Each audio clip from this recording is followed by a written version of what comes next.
സർക്കാർ ഒരു വില വിവര പട്ടിക വെക്കട്ടെ. കിഡ്നി ഒന്നിന് ഇത്ര രൂപ, ലിവർ ഇത്ര ശതമാനത്തിന് ഇത്ര രൂപ. അങ്ങനെ മനുഷ്യ ശരീരത്തിലെ ഓരോ അവയവത്തിനും വില വിവര പട്ടിക ഉണ്ടാക്കി അത് പ്രസിദ്ധീകരിക്കട്ടെ.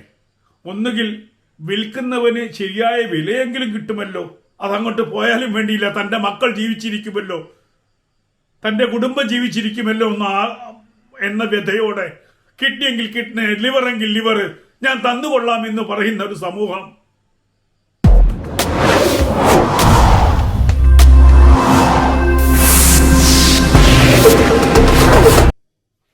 നമസ്കാരം. ഒരു അറവുശാലയിൽ ചെന്ന് നമ്മൾ ചോദിക്കുകയാണ്, തലച്ചോറിന് എന്താ വില? വില പറയും. കരളിന് എന്താ വില? വില പറയും. ബോട്ടിക്ക് എന്താ വില? വില പറയും. കാലിന്, കൈക്ക്, അങ്ങനെ തുടങ്ങി ഒരു മൃഗത്തിൻ്റെ വിവിധ ഭാഗങ്ങൾക്ക് വിവിധ വില അറവുകാരൻ കൽപ്പിച്ചു തരും. ഇന്ന് ആശുപത്രികളിൽ അതേ രീതി തന്നെയാണ്. നിങ്ങൾക്ക് കിഡ്നി വേണമെങ്കിൽ ഇത്ര ലക്ഷം രൂപ, ലിവർ വേണമെങ്കിൽ ഇത്ര ലക്ഷം രൂപ. അങ്ങനെ മനുഷ്യ ശരീരത്തിൻ്റെ വിവിധ ഭാഗങ്ങൾ അളന്നു തൂക്കി ലക്ഷങ്ങൾക്ക് വിൽക്കുന്ന ഒരു അറവുശാലയായി ആശുപത്രികൾ മാറുന്നു എന്നതാണ് ഞെട്ടിപ്പിക്കുന്ന വാർത്തകൾ. അവയവദാനത്തിന് പകരം അവയവ വിൽപ്പന. ആ അവയവ വിൽപ്പനയിൽ ഇരകളാവുന്നവരോ സാധാരണ മനുഷ്യർ, ദാരിദ്ര്യം കൊണ്ട് പൊറുതിമുട്ടുന്ന മനുഷ്യർ, കിഡ്നി വിട്ടിട്ടെങ്കിലും ജീവിക്കണമെന്ന് ആഗ്രഹിക്കുന്ന മനുഷ്യർ. ആ മനുഷ്യരെ ലജ്ജയില്ലാതെ കൊള്ളയടിക്കുന്നവരായി ഇടനിലക്കാരും വൻകിട ആശുപത്രികളും മാറുന്നു എന്നുള്ളതാണ് സങ്കടകരമായ അവസ്ഥ. ഈ അവസ്ഥ ഓരോ മനുഷ്യൻ്റെ മുന്നിലൂടെയും കടന്നു പോയിട്ടുണ്ട്. എൻ്റെ മുന്നിലൂടെയും കടന്നു പോയിട്ടുണ്ട്. ഒരു കിഡ്നി വേണ്ടിയിരുന്ന ആൾ ഇന്ന് ജീവിച്ചിരിപ്പില്ല. അദ്ദേഹം കിഡ്നി കിട്ടാതെ മരിച്ചുപോയി. അടുത്ത കാലത്ത് ഒരു കുട്ടിയുടെ ഇതേപോലെ ലിവർ പ്ലാന്റേഷന് വേണ്ടിയിട്ട് ലിവർ അന്വേഷിച്ച് നടക്കുന്നത് കണ്ടു. അവിടെയൊക്കെ നിയമങ്ങളുണ്ട്. അതായത് ആ കുട്ടിയുടെ ബന്ധു ചെന്നപ്പോൾ പറഞ്ഞു, നിങ്ങളുടെ ലിവർ മാച്ചാവില്ല, മാച്ചാവുന്നത് ഞങ്ങൾ തരാം, പക്ഷേ ചിലവ് അധികമാവും. എത്രയാണ്? ലക്ഷങ്ങളാവും. 25-30 ലക്ഷമാവും. അപ്പോൾ ഒരു ആവശ്യക്കാരൻ ഒരു അവയവത്തിന് വേണ്ടി തൻ്റെ ബന്ധുമിത്രാദികളൊക്കെ കൊണ്ടുവന്നാലും അതൊക്കെ മാച്ചാവാതെ പോകുമ്പോൾ ആശുപത്രിയിൽ എവിടെ നിന്നാണ് ഇത്ര ഈസി ആയിട്ട് ഈ ലിവറും കിഡ്നിയും ഒക്കെ കിട്ടുന്നത്? അക്കാര്യം അന്വേഷിക്കേണ്ടതല്ലേ? ഞാനോ നിങ്ങളോ വിചാരിച്ചാൽ അന്വേഷിക്കാൻ പറ്റില്ല. 2 ദിവസം മുമ്പ് ഞാൻ ചാനൽ കണ്ടു, ഒരു വ്യക്തി കിഡ്നി ഡൊണേറ്റ് ചെയ്തിട്ടുണ്ട്. അത് അയാളുടെ സമ്മതത്തോടു കൂടിയാണ് ഡൊണേറ്റ് ചെയ്തത് എന്ന് പറയുന്നത് കേട്ടു. അങ്ങനെ ഡൊണേറ്റ് ചെയ്യാൻ പറ്റുമോ ഒരു വ്യക്തിക്ക്? അന്യനായിട്ടുള്ള ഒരാൾക്ക് വേണ്ടി തൻ്റെ കിഡ്നി ഡൊണേറ്റ് ചെയ്യാൻ പറ്റുമോ? പറ്റില്ലെന്ന് സർക്കാരിൻ്റെ വെബ്സൈറ്റ് പറയുന്നു. ആർക്കാണ് ഡൊണേറ്റ് ചെയ്യാൻ പറ്റുന്നത്? A near relative is spouse, son, daughter, brother, sister, parents, grandparents and grandchildren. Those other than near relative can be distant relative and friends who will need the permission of the state authorization committee to donate organs. അതായത് അകന്ന ബന്ധുവാണെങ്കിൽ പോലും സ്റ്റേറ്റിൻ്റെ permission ഇല്ലാതെ ഒരു organ donate ചെയ്യാൻ പറ്റില്ല. അപ്പോൾ ഞാൻ കൊടുത്തു, അല്ലെങ്കിൽ അവൾ കൊടുത്തു, അത് അവളുടെ സമ്മതത്തോടു കൂടിയാണ് കൊടുത്തതെന്ന് പറഞ്ഞാലും കേസെടുക്കണ്ടേ? ഈ പോലീസ് അമ്മമാർ എവിടെ നോക്കി നിൽക്കുകയാണ്? അങ്ങനെ അവരുടെ സമ്മതത്തോടു കൂടിയാണ് കൊടുത്തതെങ്കിൽ അവരുടെ സമ്മതം ഗവൺമെൻറ്റിനെ അറിയിച്ചിട്ടുണ്ടോ, അതോറിറ്റിയെ അറിയിച്ചിട്ടുണ്ടോ, അറിയിച്ചിട്ടാണോ അവർ ഡൊണേറ്റ് ചെയ്തത്? ഇതൊക്കെ കേട്ട് മിണ്ടാതിരിക്കുന്ന പോലീസ് ഭരണകൂടമാണെങ്കിൽ എന്തിനാണ് പിന്നെ ഇവിടെ ഇവർ പറയുന്ന പോലെ കുറേ സംഘടനകളുള്ളത്? കേസ് ഓട്ടോ, മൃതസഞ്ജീവനി, ഇതൊക്കെ ഗവൺമെൻറ്റിൻ്റെ ഇതിനെ നിയന്ത്രിക്കുന്ന, ഇതിനെ പരിപോഷിപ്പിക്കുന്ന വ്യവസ്ഥകൾ അടങ്ങിയ സംഘടനകൾ അല്ലെങ്കിൽ അതിൻ്റെ സ്ഥാപനങ്ങളാണ് കേസ് ഓട്ടോ, മൃതസഞ്ജീവനിയൊക്കെ. അപ്പം എനിക്ക് തോന്നിയ പോലെ എനിക്കൊരാൾക്ക് എൻ്റെ കിഡ്നി കൊടുക്കാം, ലിവർ പകുത്ത് കൊടുക്കാം. അങ്ങനെ പകുത്ത് കൊടുക്കാൻ സാധ്യമല്ല.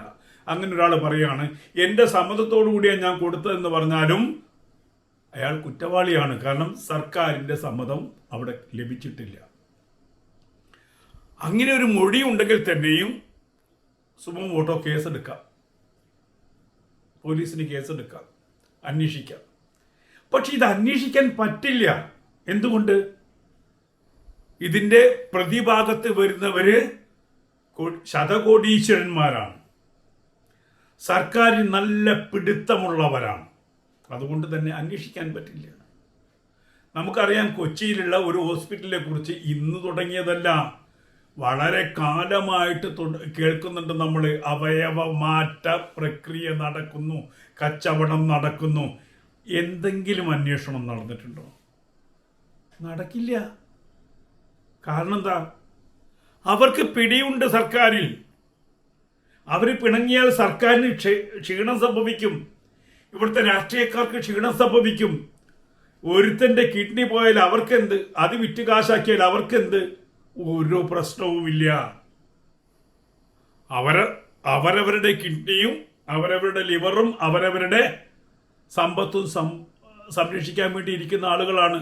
അതല്ലാതെ പൊതുജനത്തിൻ്റെ കിഡ്നിയോ ലിവറോ ഒന്നും സംരക്ഷിക്കേണ്ടുന്ന ബാധ്യത സർക്കാരിനില്ല, സർക്കാർ സ്ഥാപനങ്ങൾക്കില്ല, പോലീസിനില്ല. ഏതാണ് അറവുശാല ശരിക്ക്? ആശുപത്രികൾ അറവുശാലയായി മാറുന്നു. അവിടുത്തെ അറവുകാരായിട്ട് സർക്കാരും ഈ പറയുന്ന സംവിധാനവും മാറുന്നു. നിയമവ്യവസ്ഥയും അറവുകാരായിട്ട് മാറുന്നു. പറയാതിരിക്കാൻ വയ്യ.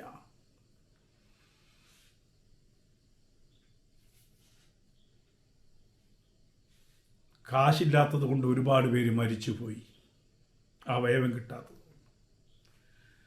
കാശില്ലാത്തത് കൊണ്ട് ഒരുപാട് പേരുടെ അവയവം നഷ്ടപ്പെട്ടു.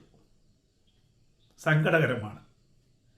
ഒരു വ്യക്തി, ആരോഗ്യമുള്ള വ്യക്തി, തൻ്റെ കിഡ്നി പകുത്തു കൊടുക്കാൻ മാത്രം ബന്ധമുള്ള ഒരാളാണ്, അയാൾക്കാണ് കൊടുത്തതെങ്കിൽ നമുക്ക് മനസ്സിലാക്കാം.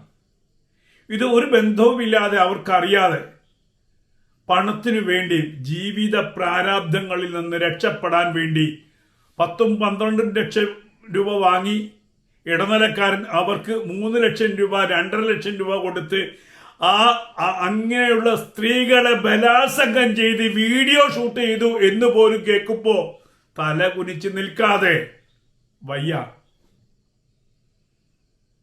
കഷ്ടമാണ്. അന്നത്തെ അന്നം കഴിക്കാൻ വേണ്ടി, കടം വീട്ടാൻ വേണ്ടി, പ്രാരാബ്ദങ്ങൾക്ക് വേണ്ടി സ്വന്തം അവയവം വിറ്റിട്ട് അതിൻ്റെ പണം ലഭിക്കാതെ സ്വന്തം മാനം കൂടി വിൽക്കേണ്ടി വരുന്ന അവസ്ഥ ഈ കേരളത്തിലാണെങ്കിൽ പിണറായി വിജയ രാജിവെച്ച് വേറെ എവിടെങ്കിലും പോകൂ. അന്വേഷിക്കാൻ പറ്റില്ലെങ്കിൽ നിങ്ങളുടെ ഡിപ്പാർട്ട്മെന്റ് അല്ലേ പോലീസ്? ഇത്രയും ദിവസമായിട്ട് ഞാൻ അറിഞ്ഞില്ല, ഞങ്ങൾ അറിയുന്നില്ല ഈ കേസ് ഗൗരവമായിട്ട് അന്വേഷിക്കുന്നുണ്ടെന്ന്. ഇത് ഇന്ന് തുടങ്ങിയതല്ല, ഇതിനു മുമ്പും ഞങ്ങൾ കേട്ടിരുന്നു. അന്ന് അന്വേഷിച്ച് നടപടി എടുത്തിരുന്നെങ്കിൽ ഒരുപാട് ആളുകളുടെ കിഡ്നിയും ലിവറും ഒക്കെ അവിടെ ഉണ്ടാവുമായിരുന്നു. ഇറാനിലേക്ക് പോയവർ പലരും തിരിച്ചു വന്നിട്ടില്ല. ഒന്ന് ആലോചിച്ച് നോക്കൂ. അവയവം കൊടുത്ത് കുറച്ച് പണം കിട്ടി കുടുംബം നോക്കാമെന്ന് കരുതി പോയവരാണ്. അവർ ജീവിച്ചിരിപ്പുണ്ടോ, അവരുടെ ഏതൊക്കെ അവയവം നഷ്ടപ്പെട്ടു എന്നുകൂടി ആർക്കും അറിയില്ല. കിഡ്നി മാത്രമല്ല, എല്ലാം പകുത്തെടുത്ത് കച്ചവടമാക്കി അവിടെ വിൽപ്പന നടത്തി അതിൻ്റെ പങ്ക് പറ്റി മാന്യന്മാരായി ജീവിക്കുന്ന ആളുകൾ ഈ കേരളത്തിലുണ്ടെന്ന് ആലോചിക്കണം. ഇത് ഇറാനിൽ മാത്രമാണ് സംഭവിച്ചതെന്ന് പറയാൻ അത്ര വിഡ്ഢികളല്ല നമ്മൾ.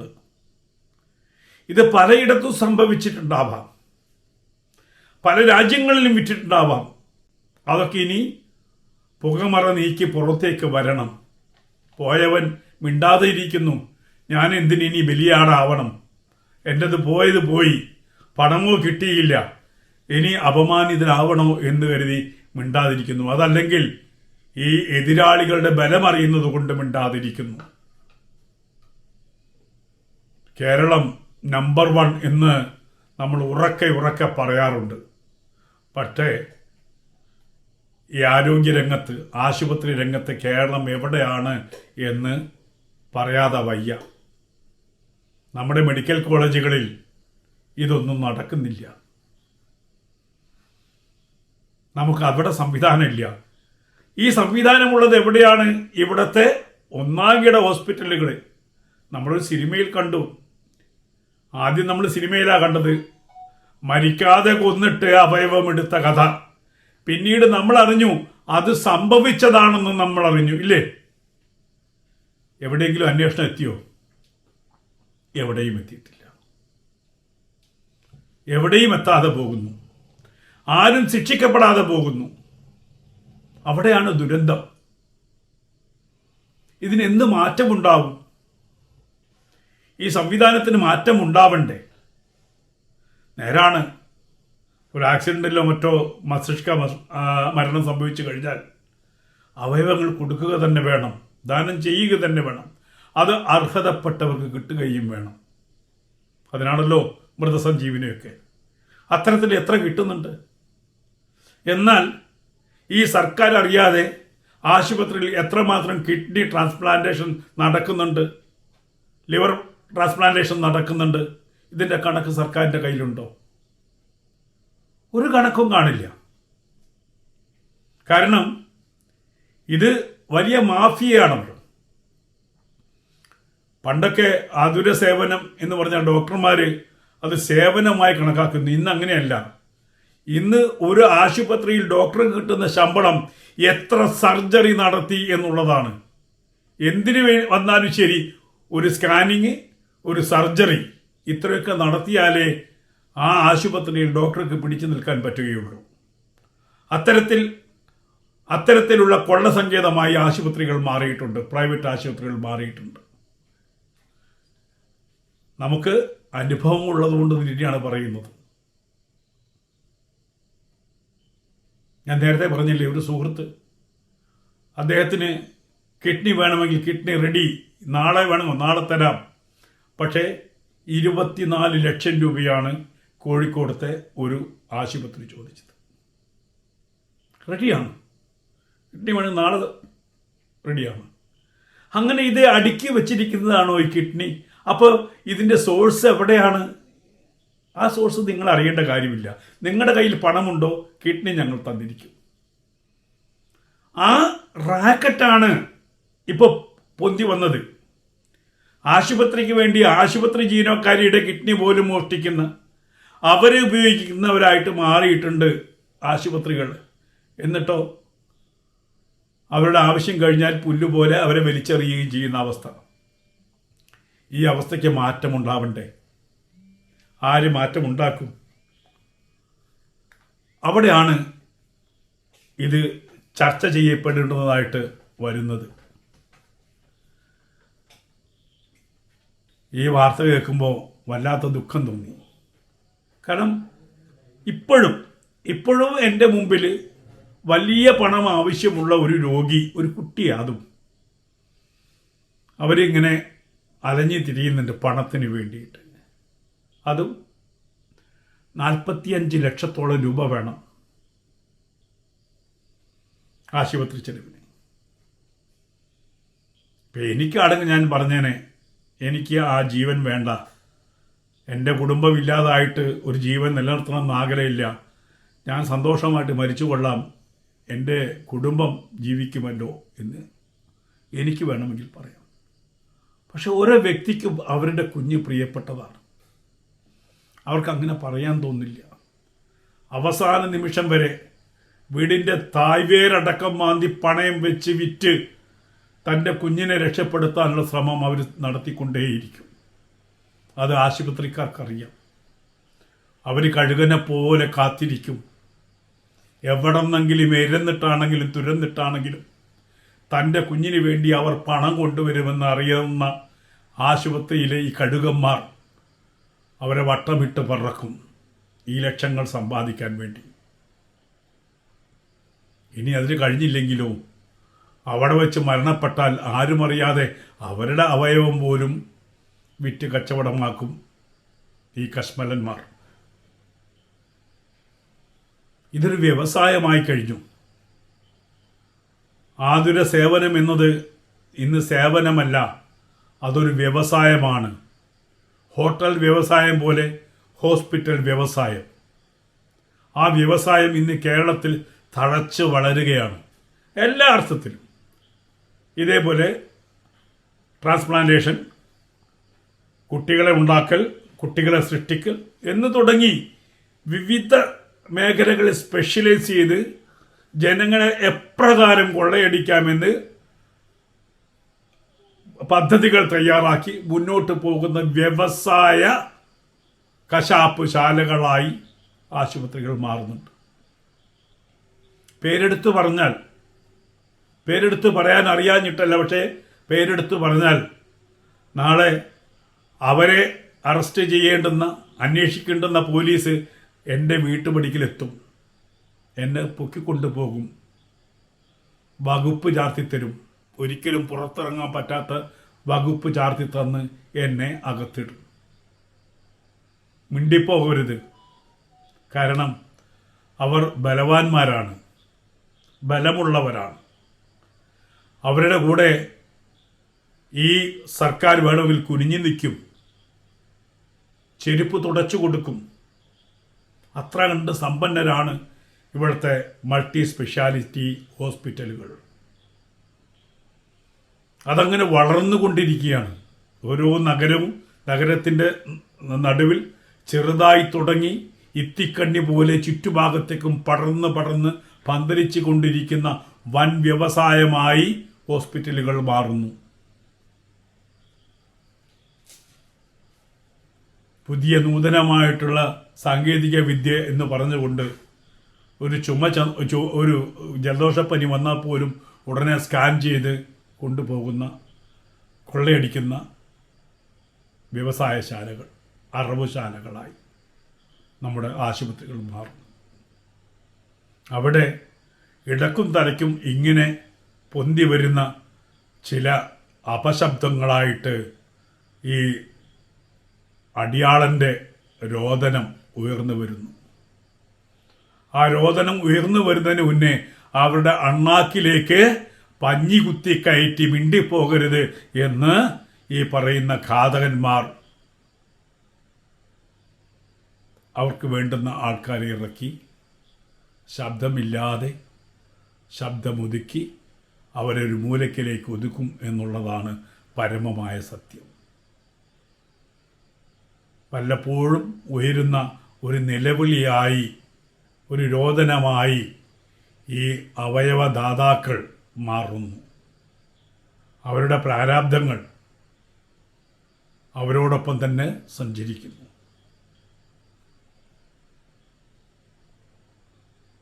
ഒരു തുടർ ചികിത്സ പോലും ലഭിക്കാത്ത വിധം കിഡ്നി നഷ്ടപ്പെട്ടവർ, ലിവർ നഷ്ടപ്പെട്ടവർ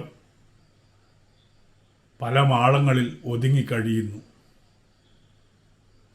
പണം കിട്ടിയിരുന്നെങ്കിൽ അത്രയുമൊക്കെ കിട്ടിയല്ലോ എന്ന് സമാശ്വസിക്കാൻ പറ്റും. പണമോ കിട്ടിയില്ല, മാനവും പോയി എന്ന് സഹോദരിമാർ വിളിച്ചു പറയുമ്പോഴും ആരും അനങ്ങുന്നില്ല. ഒരു നീതിപീഠവും ഇത് അന്വേഷിക്കാൻ പറയുന്നില്ല. നീതിപീഠത്തിൻ്റെ കർമ്മ വ്യവസ്ഥയിൽ ഇത്തരം കാര്യങ്ങൾ മുഖം നോക്കാതെ നടപ്പാക്കേണ്ടുന്ന കാലമായിരിക്കുന്നു. ഞങ്ങൾക്ക് നിയമപാലകരിൽ നിന്ന് ഒന്നും ലഭിക്കുമെന്ന് അങ്ങനെ കരുതാൻ വയ്യ. കാരണം നിയമപാലകർ ഗുണ്ടകളുടെ വീട്ടിൽ ഉണ്ടുറങ്ങുകയാണ്. അവർ ഗുണ്ടകളുടെ വീട്ടിൽ ഉണ്ടുറങ്ങുമ്പോൾ അവർക്ക് ഞങ്ങളുടെ പ്രശ്നങ്ങളിൽ ഇടപെടാൻ നേരമില്ല ബഹുമാനപ്പെട്ട കോടതി. അതുകൊണ്ട് ഈ അവയവ റാക്കറ്റിനെ കുറിച്ചും അവയവ കള്ളക്കടത്തിനെ കുറിച്ചും കോടതി തന്നെ ഇടപെട്ട് അന്വേഷിക്കേണ്ടുന്ന കാലമായിരിക്കുന്നു. റോഡരികിൽ ഒരു മനുഷ്യൻ്റെ ജീവൻ പൊലിഞ്ഞാൽ റോഡിലെ കുഴിയുടെ എണ്ണം കൂടിയാൽ ഒക്കെ കോടതികൾ ഇടപെടുന്നുണ്ട്.